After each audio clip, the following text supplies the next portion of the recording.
Here at Muran Market, once considered South Korea's best-known center for the dog meat trade, many people say they're taking part in what could be the final Bungnal.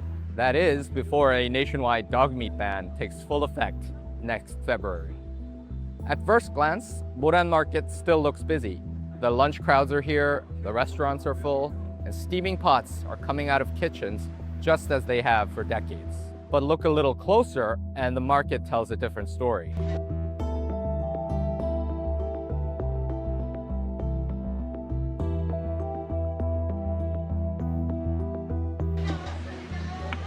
The restaurant we're visiting today is one of the few places still known for dog meat stew, and on a day like this, many of its customers are still ordering it. Yet vendors say most businesses here have already moved on with demand declining. What's striking here is that many of the people who support ending the dog meat trade still describe today as emotional.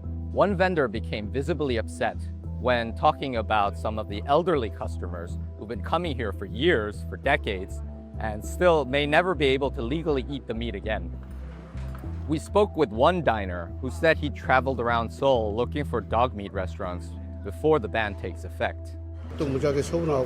I feel incredibly sad. This food was known to be good for people whose health isn't good, so I used to have it often, but now that they're removing this food, I feel very sad.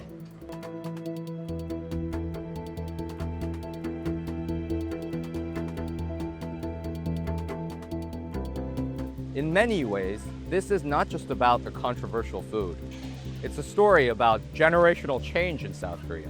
The customers still seeking out dog meat are largely elderly, while younger Koreans have grown up with very different views about animals, pets, and food. The dog meat trade isn't disappearing overnight. There are still customers here, and there are still vendors serving them. 나는 솔직히 내가 업을 하고 있으면서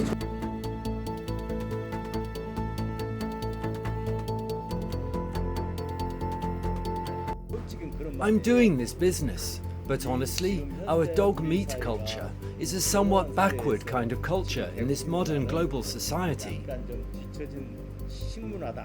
Why else would the government have gotten so involved like this if it's not truly worth it?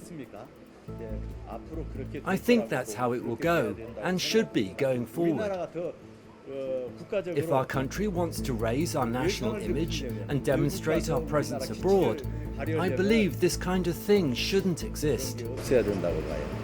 But standing in Muran Market here today on one of the busiest days of the year for dog meat restaurants, it's hard to miss the sense that the tradition is already fading, even before the law finally brings it to an end.